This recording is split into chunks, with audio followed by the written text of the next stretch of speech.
Welcome to Sharing the Middle, where recovering perfectionists, overachievers, and anyone in the middle of the struggle come together to learn to embrace the messy middles of life. I'm Lacey, your friend in the middle and guide, whose claim to fame this week is writing her to-do list. Not actually doing it, but like getting it organized. I feel pretty good about that.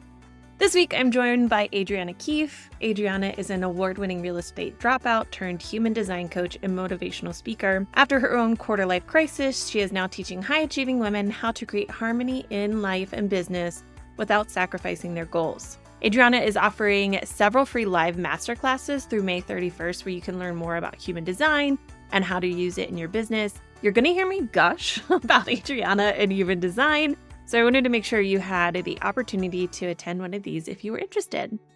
Fair warning, we do spend about the first 15 minutes of this episode talking through our own human design types and the different aspects of human design.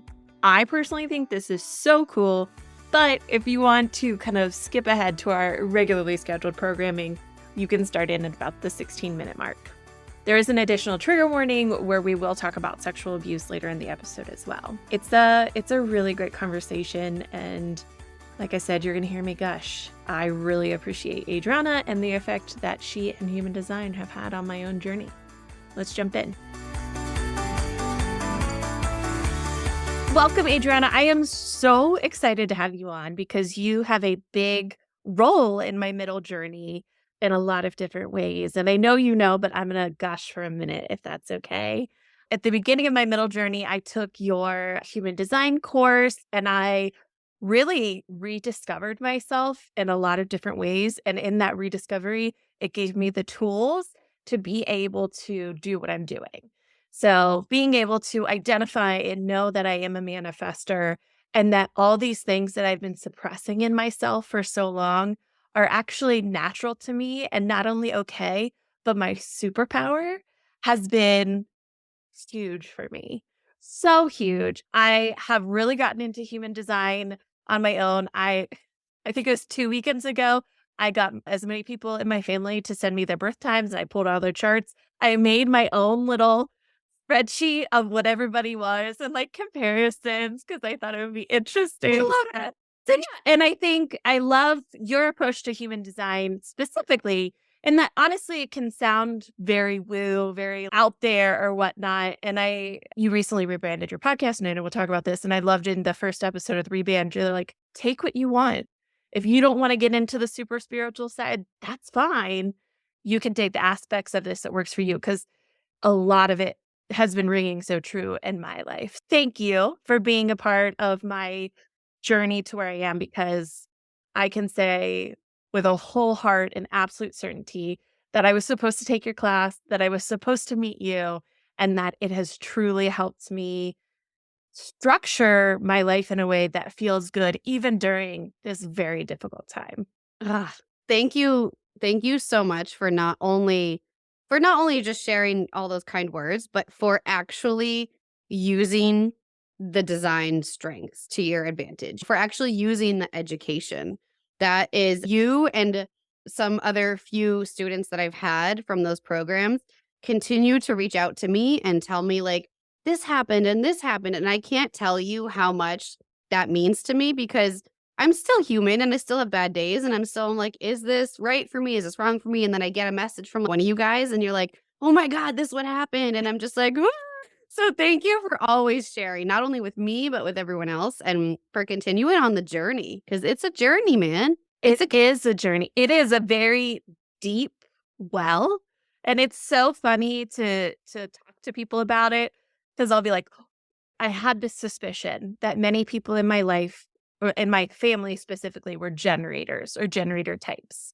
And I, as a not generator type, was always striving to meet their level of energy. Trying to explain that to somebody who is a generator is like trying to tell a fish they're in water. Like they don't understand. And so to be able to be like, here, you're a generator, but let's talk about the nuances within the chart so I can get you into it so that you can start to see how when you're not a generator, because I think 70 something percent of the population is the generator type. Yep. Things do work differently and you do operate differently. So it's just really funny that as I've gone into more of those nuances to be like, "Oh, you have this channel, and I think or this center." So, for example, my mom and one of my sisters, I knew that they were straight generators. I was like, "There's no way that you're anything else," and I was right. And they both don't have a defined throat center. And my mom, one of the things that she's always said to me, and it's actually in conjunction with my sister, she loves being in a the 2 of them love being in a room with me and my other sister, because we talk. We take up a lot of space in our and when it with our voices, and I'm like, so it makes sense that they then don't feel the pressure to have to do that because they don't have the throat centers. Yep. And so just these things just keep clicking into place and see, there's something to it, and we can all just understand and appreciate each other from where they are. Oh my god, and when I see that come to life, like, in an actual workshop, I did an Instagram post on this back in April. I don't know if you saw it, but it was just this moment where this one person kept apologizing for asking questions, and I looked at her chart and I was like, "Do you have this? Do you have that?" And she said, "Yes," and I was like, "Okay, everybody just take a look at her and accept her as she is, because she's designed to ask questions. She's designed to be that person who jumps ahead. She was a manifester. She wanted to, like, "Let's go, let's pick up the pace. I wanna get to the next thing." And it was this beauty because you can learn to have grace for another, not just grace for yourself, but for another too. So that's really cool that you're also learning your families too. I am, and it's also funny too. Of course, I pulled my husband and my children's chart, and then I am the manifester, and they are all manifesting generators, Mm. all through. And it's really interesting because each of our kids have like a different part of our chart, and we have things in common and not in common, and it's so cool to see in Sounds like a action. loud household. Yes, it is. Define throats. Yeah, it is. It is. We have lively dinner conversations, so that's really good. Yep. But why don't you go ahead and you can introduce yourself in your own words. I'm Adriana Keefe. I am a 4-6 manifesting generator by human design. I'm a mom of 3, a wife, an animal lover, wine lover, love New Girl and Schitt's Creek. Human design fell into my lap a few years ago. A business coach introduced me to it because I was feeling very lost and I was questioning why I was such a quote quitter. Because I would want to take on new things and then I'd be like, this isn't it. Or I'd get bored and want a new challenge. And everyone in my life, with the exception of actually, no, my husband did question me once with the whole start something new again. Like, why can't you just stick to one thing? And my business coach was like, let's pull up your human design. Turned out I'm a manifesting generator, not designed at all to stick with one thing. I am designed to learn new things and be challenged and teach others and move on from it. That's just who I am. And it was like this immediate validation I've never found in any of those personality tests, never found in anything else. But I was a science major, and so I was like, "What? How?" I didn't grow up with any sense of spirituality. I grew up in a Christian household, but I didn't believe it. It wasn't who I was. So it was just I had to it started this whole spiritual development journey, and then now here I am teaching it. Who freaking knew, huh? So I want to break down 2 things you said. One, if you want to know all of the types and all of the profiles, listen to Adriana's podcast. I sent my mom and sisters your podcast. I'm like, here are the types, here are the profiles. This is what you need to know. So tell us, so we heard a little bit about what it means to be a manifesting generator. Tell us a little bit more about what it means to be a 4-6 profile. The manifesting generator. Besides what I just said, it's very much someone who we're designed to be like those people who everyone asks, like, how do you do it all? Because we could wake up in the morning, like I'll give you my typical day. I wake up 5:25, go to a 6 a.m. fitness class, come home, shower, get ready for the day, get the kids ready, get the kids off to school or with our nanny or whatever, sit down, do my work after my own personal morning routine. And then I work about 9 to 10-ish to 4 or 5 p.m. I go for a hike with my dog before the kids are all back on my duty. We have dinner and then my husband and I have alone time and then I might do an event at night. And that feels good for me. But that's not for everyone. That sounds exhausting. It sounds very exhausting to me. But when I love what I do, that energy is naturally created for me. Yeah. And that's how a lot of people are just like, "How do you do it all?" And I'm like, "I can't not do it all. I get so bored. I don't thrive when I'm bored." So that's essentially what it's like being a manifesting generator. We have a lot of things we want to do, and that's natural for us.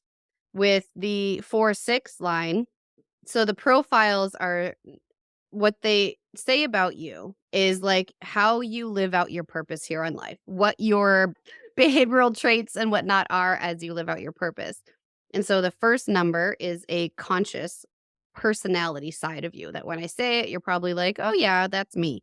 The second number is more subconscious or your design side, where this is like the energetic design you might not know about yourself yet, or maybe you learned over time from people saying it about you.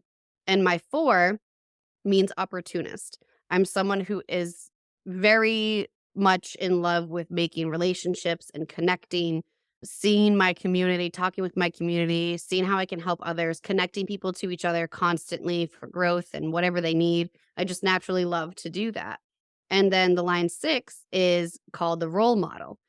That's an interesting dynamic in life that they have because it goes in three life stages. It's like a butterfly with metamorphosis, and birth to age 30 can be really rough and rocky. There can be trauma, a lot of struggle in those first 30 years. And then ages 30 to 50 is when they begin to disengage from that trauma and create that inward journey. Pull from the trauma that they've had and why did this happen to me? What can I teach others from it? What's my purpose here? And then age 50-ish and on is when they really re-engage with life and teach from like that role model standpoint. That's why they're called the role model. They're here to be those visionaries and industry leaders who are showing you by their own actions how life is to be lived. This is what life is about. Dr. Joe Dispenza's a line six. Louise Hay, there's some really famous line sixes who you see it and you're just like, oh, that makes so much sense. So they're just people who are, I guess there are people who have eyes on them a lot of the time and they don't even know it, which Mhm. is something that I've learned over time. People would always say, I love watching your journey, or what podcast are you listening to? What are you doing for this? Because they just naturally see me evolve and they want to know how I'm doing it because it looks like the life, right? It looks good. Now, it's not to say it's not without struggle, but we're just here to teach others from that light. When you describe all that, it makes so much sense to me that you have gotten to a place where you are teaching and engaging and bringing people together around the topic of human design and sharing. Now, in contrast, I'm going to say mine just so that people can see how things are different. So, I am a manifester. So, similar to a manifesting generator, I have the ability to initiate. And when something's exciting, to really run with it and make it happen, but I tend to lose that energy portion much faster. And so when you say changing and that kind of stuff, I've heard that my whole life too. Mhm. Was there ever going to be one thing? It's no, Yep. it's not. And that's okay. And that's why when I started the middle and everything with this, my mom did ask me, like, are you going to get bored with this? And I'm like, maybe, but I don't think so because it can be something different all the time for me. Exactly. Yep. And it's not just one job and that kind of thing. But manifestors tend to have a lot of energy in those areas that excite them, but they don't have a reliable source of energy. So that's why when you say you did all of those things, I'm like, oh, no, thank you. Yeah, exactly. We're very much where the 9 to 5 came from, whereas Yeah. manifestors, projectors, and reflectors are not. They're not Yeah. quote energy beings. Yeah. And so and then I'm a 3-5 profile, which this podcast is a 3-5 profile in a lot of You're ways. right. It's Did you ever about pull a chart on it? I have not. Maybe I should. Oh, I yeah. should. That'd be fun. It's about going so a 3 is about trial and error. You can't tell a person with a 3 line what to do, they have to figure it out on their own, which is so me in so many ways. Like, I will read the first 3 instructions of an instruction manual and be like, "I got it," and then I've gotta figure it out from there because I just Opposite can't. of a line one. Yes. Yeah. And then the 5 is really a person who is to share their experience. So with the role not like the 6, they are sharing less intentionally, whereas the 5 is, "Let me just let it all hang out. Let me show you. I'm gonna choose which parts of me, and I'm gonna share those with you." And again, I talk about this on this podcast all the time about how I'm very thoughtful about what I share and how much I share in ways that are thoughtful and right for me. The 3-5 makes a whole lot of sense to me. And it also really benefits me to hear the other lines to show what I'm not and that it's okay that I'm not that way. Because when I saw like the line 4, I was like, I should be a connector. I should be all these things. And it is one of those things that I was hoping I could be in my life, but I'm not. And that's okay. I'll do it in my own way. Yeah, Maybe you even still create really beautiful relationships in your own way. yeah, Like, I've known since the first time maybe that I've spoken to you, I've known that you're someone who I wanted to keep talking to, and you just naturally help people feel welcome and safe, and you are a connector in your own right. That doesn't mean you have to go out and network all the time. You don't have the energy for that like I do. That doesn't mean all your opportunities are gonna come through your network, but relationships are still humanity, right? And you're still naturally absolutely. doing that. And I think also something you and I have talked about a lot is that a manifester has what is called a repelling aura. And I know that we've talked about this a lot because you, Word. yeah. But I have started to really learn and embrace that. For example, I'm not growing as fast as I'd like, but I'm realizing that the people that I'm reaching are the right people. And so I'm just embracing that the right people are finding me and that I don't have to deal with the BS of the people who don't like me because they just don't come here. And that's Would you say that you're actually embracing the kind of nice. middle? Oh, damn it. Yes. It always comes through. I haven't even asked you my first question yet. I know you're gonna I could talk about human design for I days. know. I get really excited and there aren't a lot of people who know enough about it for me to get excited with. But when it comes to the middle, when you first heard of the concept of the middle, what was your initial response or reaction? What was the middle to you? So I might have a different outlook on it than most because I'm still working through a lot of conditioning and subconscious beliefs around the word middle because I Okay. am the middle child. And growing up, I was always referred to as the difficult one because I'm the middle child. It's always difficult with the middle child. And I've found myself even accidentally translating that into because I have 3 kids, so there's a middle child. Yeah. And, she is rather difficult. And I'm trying not to impress that upon her, but that is my reaction when I hear the middle. It's that Mhm. subconscious, I guess, paradigm that I'm still working through rewiring. Interesting. So it has that negative, almost like it's a insult in Yeah, nature. everything has to be hard. Yeah. Uh-huh. Interesting. That's really deep. I'm over here like thinking about that's really hard. Because then you can never take it and change your relationship. You can, but the work it takes to change your Right. relationship with it is very difficult. Because then it's now translated into everything has to be difficult for me. Not Mhm. just that I'm difficult, but now everything's difficult for me. Why is everything so difficult for me? And this has been an ongoing work in progress for the past few years. Interesting. I'm really excited to be partnering with Happy Curves. It's a really awesome product to help with something that we all do, which is sweat. I've gotten the lotion to powder comfort cream, got the fragrance free, but I did order some of the tropical scent and I'm excited to test that out. What I really love about it is it's easy to put on, starts as a lotion, turns into a powder, and it works in the areas that I need it to. I'm a busty lady. That's not a secret. And with bust, there's sweat. It's been a really great thing, not only during the summer, but as someone with a chronic illness that tends to make me sweat, I deeply appreciate it. The other thing that I love about Happy Curves specifically is it's intended to be inclusive of all people, whoever you are, because again, we all sweat and we all can deal with it how we want to. I like it because of the comfort. No one's really around me to smell me. Joe is, but never mind. This is getting too long. Enjoy. 15% off going to myhappycurves.com/Lacey15 or with my code Lacey15. That's LACEY15. Is there a specific middle moment you'd like to chat through that we can go through and hear a little bit more about that in depth? I have a lot of middle moments, I feel Yeah. like. But because this is even in my human design chart, I have the channel of struggle, which sounds terrible, and the gate of perseverance. I'm someone who's supposed to persevere through struggle is what I thought that meant initially. And so you can see how I continued to wire this the wrong way in my brain. Yeah. But when I really look back on it, there was really one big middle that for me was a leap of faith middle. And Mhm. that was when my oldest daughter, she's now 8, when she was born. I wasn't married to her father, but we had been together for I think 6 years at the time. And she was a few months old and I could just start to recognize that our relationship was not one that I wanted my daughter to think was healthy. Yeah. And he's actually a very good dad. He's still very much in the picture. There's nothing wrong with him. We just together were not good. And so when she was about 9 months old, I decided that I could not be with this person anymore.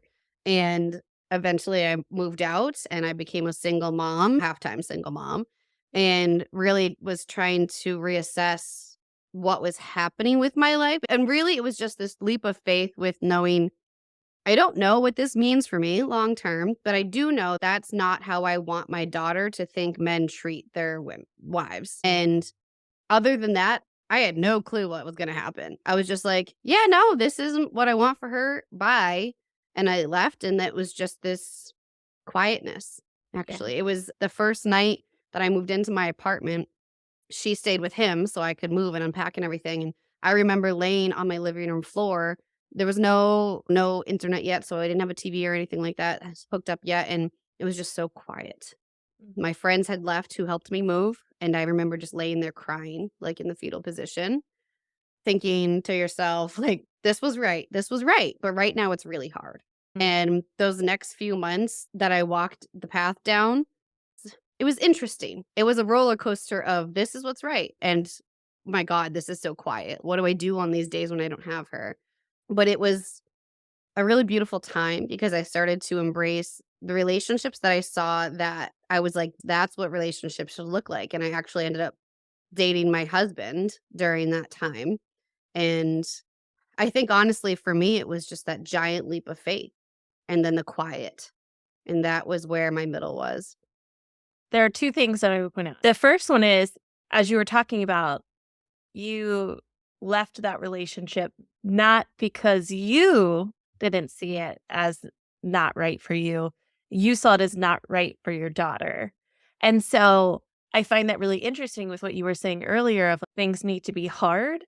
And so it's almost like things need to be hard for you, but you don't Mm. want it to be hard for others. And that's where, to bring it back to human design, that's that 6, right? And is that fair to say? I don't wanna put words in your experience or what. Yeah, no, actually, that makes a lot of sense, and also because I don't know if you've ever heard of the sacred money archetypes, but my archetype is a nurturer, where I'm someone who literally will put myself into debt to help others, and that's just naturally the way I lean is I will make it hard for myself so that it doesn't have to be hard for others. And in that circumstance with my daughter, that was the right thing to do. Yeah. It took until having my daughter to like I couldn't leave for myself, but it took her to push me to leave, which I fully believe was the gift that I needed in that time. But yeah, I never really put that together. You're right.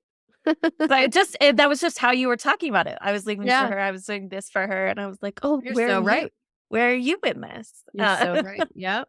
Mm. And that makes me also curious, and this goes into the second question or point that I or a thing I wanna dig into, is you keep talking about the quiet, and it sounds like you didn't like the quiet. Is that right? I just got off the phone with my friend before I got on with you. Talking, her husband wants them to go on a 7-day retreat in a cave by themselves. Like you go in your own cave by yourself and you sit by yourself in silence for 7 days. And I was like, that sounds terrible. Past Manifesting. cave, I gotta be honest. Soon as you said cave, I was like, Well, "Nope." my environment by human design is cave, and Oh, that it's sounds terrible. Yes.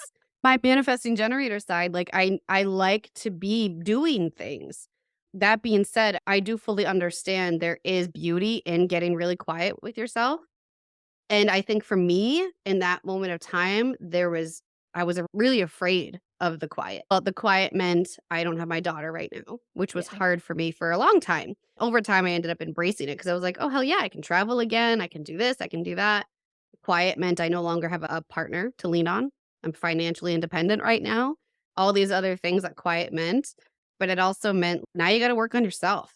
Like, what's coming up in these quiet moments? Oh, God, I don't want to think about that. And it was hard. It was really hard. I also didn't have a whole lot of support system that was deeply rooted. A lot of the relationships I had at that time, now I've learned were very superficial.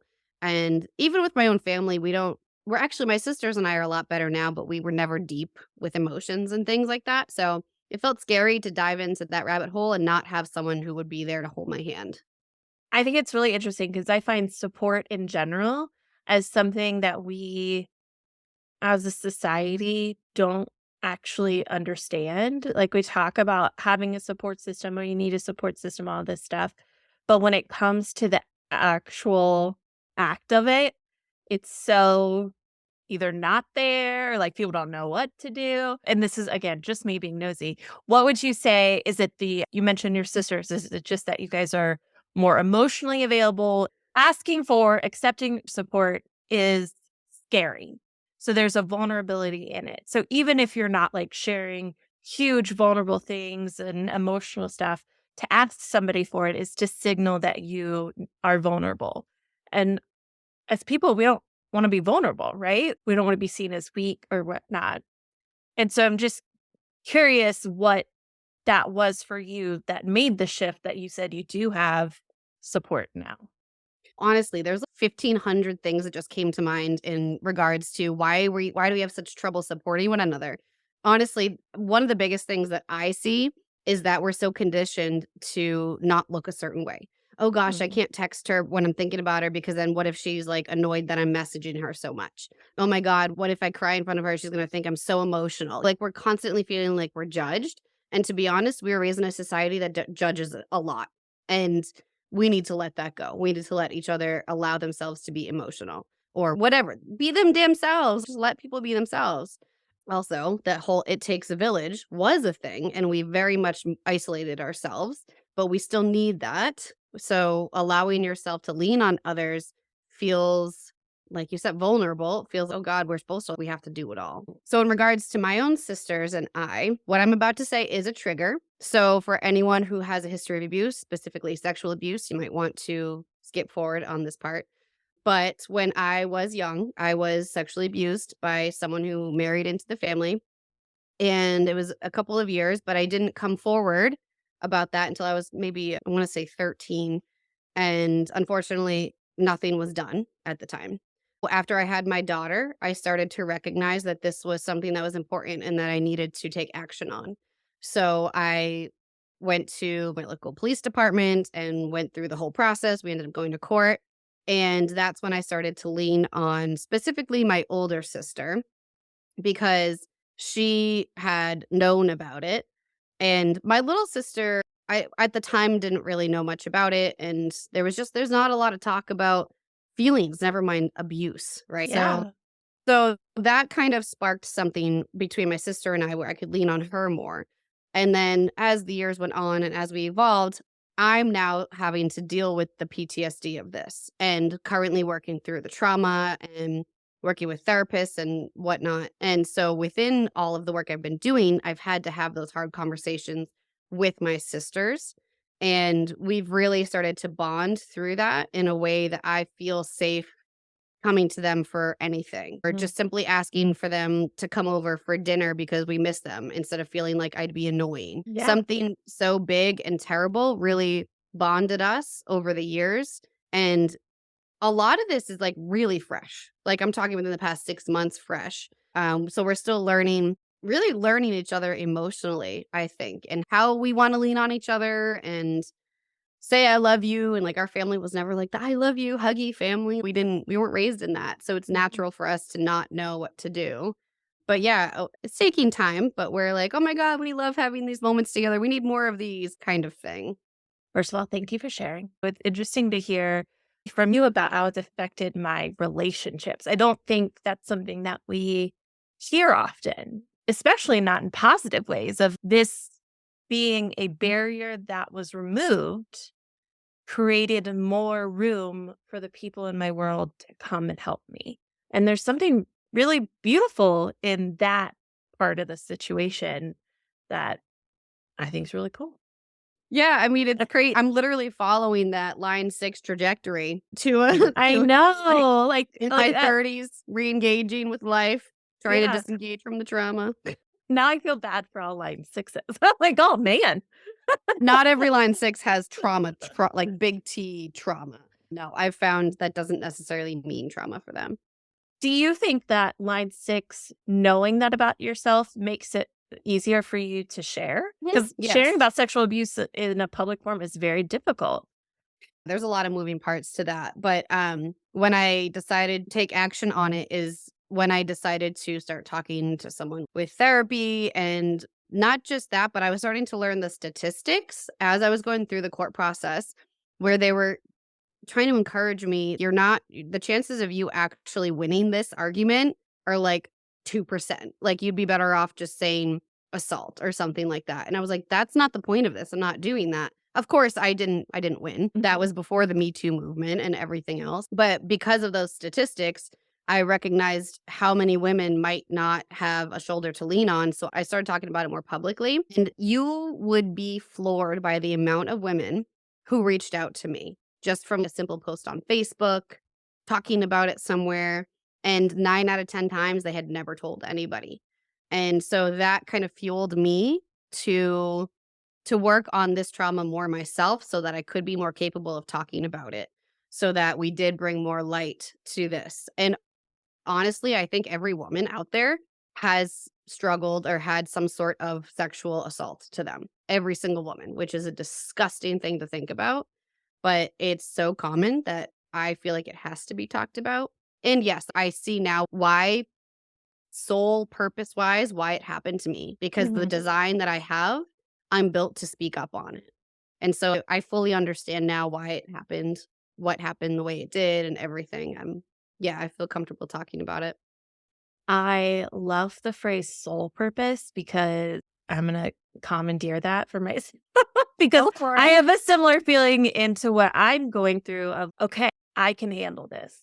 I'm glad that I am the person going through this so that somebody else in a worse off situation doesn't have to. Not in a martyrdom kind of way, but just a, okay, I can accept this and I can move on with it to be able to embrace it and try to get as much good out of it as I can. Yeah. And how can I help others? A And thousand how can I percent. help others? Absolutely. Mine's more about like disability. And so going through this huge life change of losing my job and not having that income. And I do have a partner who's supportive. I do have a family who can help where I need. And it's still very hard. So if I didn't have one of those supports, if I wasn't a white lady, if I, all these different things, if one of those would have been different, I could be homeless right now. And so that's why I just really appreciate you being like, "Hey, this happened to me. I'm gonna use it for good." And I just can really relate to that. I when I knew you were going through what you were going through, not like I would ever sit there and say, there's a purpose to this. But in my head, all I could think was, she will find her purpose in this, Yeah. because we do go through crap for reasons and we don't always find them. Like, why did one of my good friends die when we were 17? It brought us closer together. And now he's one of my spirit guides. But do I want to think that's why that happened? No. So there's take what It's you a want. little self-centered in some ways. Yes. And I'm saying that about myself, not Yeah. No, necessarily. yeah. Yep. And But it's a struggle. Yeah. yeah, but sometimes you need that ego to keep going. Yeah. Absolutely. I usually like to bookend this with a piece of advice or wisdom that maybe you feel like would have helped you or something that did help you through. I like a nice, tangible piece of advice. So, what advice would you give our listeners? You're probably going to think I'm a broken record because I'm sure you've heard me say this before. You are the average of the 5 people you spend the most time with. The end. That is it. It doesn't matter if you're a business owner or not. I started to see the most massive personal growth when I let go of friends that weren't serving me in relationships, when I let go of people who were not as growth mindset as I was. And yes, now that's also translating into business where I'm constantly surrounding myself with people who are smarter than me, who are further along than I am. Because I know that a lot of people have heard your network is your net worth. Also true. But I think just knowing that you are the average of the people you spend the most time with can be really powerful. If you really hate where you're at right now, maybe it's time to analyze the 5 people you spend a lot of time with. Are they constantly complaining about their husbands or wives? Are they constantly complaining about financial stress and they're not doing anything about it? No, all of these factors leak into your aura. Whether you want it to or not, it can leak into your aura. So it's really important to pay attention to that when you're on a specific path to something better. I love that. That is really good advice. And I can think of specific points in my life where I did make that transition and I can see how it got better. Yeah. Yes, very much. I can see how it transitioned into a more positive place for me. So I think that's a really great piece of advice and something like 15-year-old me desperately needed to hear. Yeah. That quote's not mine, by the way. That's I Jim Rohn quote. He has since passed, but yeah, that's probably the quote of my life, the statement of my life, if I could ever have one. Where can people find you? How can they work with you? All that stuff. I'm mostly on Instagram. That's Audrey Keefe, Adri Keefe. My website's adrianakeefe.com. And then I have the No BS Human Design podcast, which just recently rebranded. And honestly, everyone's loving it. So I'm really glad that I took that leap of faith and did Mhm. that. And I'm really excited because I just opened up a beta program. It's in beta mode right now. I'm building it from the ground up. But everyone kept asking me about like alumni groups or where they could continue their education. So I opened up a community with monthly live workshops and live Q&A and hot seats and a community group chat and everything like that. So if someone's interested in learning more about human design without overwhelming themselves, you could start with the podcast and or the beta community. Awesome. I've already referenced the podcast and I listened to it because in my experience, when I've got through human design learning the first time around, I only care about myself. And I think that's It's very human true. nature, hopefully. As it should be. Learn Yeah. yourself. Put on your own oxygen mask before you do others. Yeah. And so now I'm really trying to dive into the nuance of others, which is why I've been like, when are you born? Let's pull. I think you have 7 people that I have set your way to be like, just get your chart from Idris. Oh, what's up? Thank you. We can find out if we'll be friends or not. Just give me your It is really interesting though, because I do see a lot of commonalities of I'm like, "Oh, that's why we're friends," or I see this Yes, part. there are some compatible types. Yeah. Yeah. And it's also fun, my friend Alex, when she saw that my environment was kitchen, she was like, "That's the most ridiculous thing I've ever heard." And I'm like, "I love kitchens. What are you talking about? Why wouldn't you wanna be in a kitchen?" And What was her hers environment? was like mountains. I'm like, "Okay, very different people." I was excited about kitchens. Oh, that's I want my awesome. next house to have a big kitchen with places for people to sit and all this stuff. I have no desire to be on a mountain, so there we go. Yep, yep. Oh, that's funny. And I'm cave, which I and for anyone listening, it doesn't literally mean kitchens, caves, mountains. But yeah, if you love it, if you happen to love kitchens too at the same time, it makes sense. do. Although, like, my dream kitchen is like a Nancy Meyers kitchen, so I feel like that's I don't know everybody what of that like, looks like. ugh. Okay, so Nancy Meyers movies are like Someone's Gotta Give, The Holiday is a Nancy Meyers movie. I don't remember what they look like though. Oh, they're just, like, white and big, and they're, like, cozy and lived in, but still pristine and beautiful. Gotcha. Yep. Yeah. Coastal grandma kitchen. Coastal grill. I see it though. It makes sense. A lot of white, maybe a butcher block countertop, Oh, yep. open shelves, which I would never have, but would They love look to. so good, but I could never we just redid our kitchen and I have glass cabinetry on 2 of them, and I'm just like, Oh, "This back the wrong way." I have to turn it around. Terrible. Why did we do that? literally my nightmare. That would never happen. Thanks so much for joining me today. I Thank had a you. lot of fun. Thank you. Thank you for having me. I appreciate it. Absolutely. Thanks for sharing the middle with me. As always, I hope you've been able to see a little bit of yourself in the story we shared today. Don't forget to follow, share, rate, review, and follow me on social media at Lacey Shares. You can always check out the Joyful Support Movement at joyfulsupportmovement.com and see all of the amazing goodness we have there, like No Shame in the Home Game, Pops of Joy, courses, resources, and of course, the Joyful Support Village. All right, now go out there and spread some joy.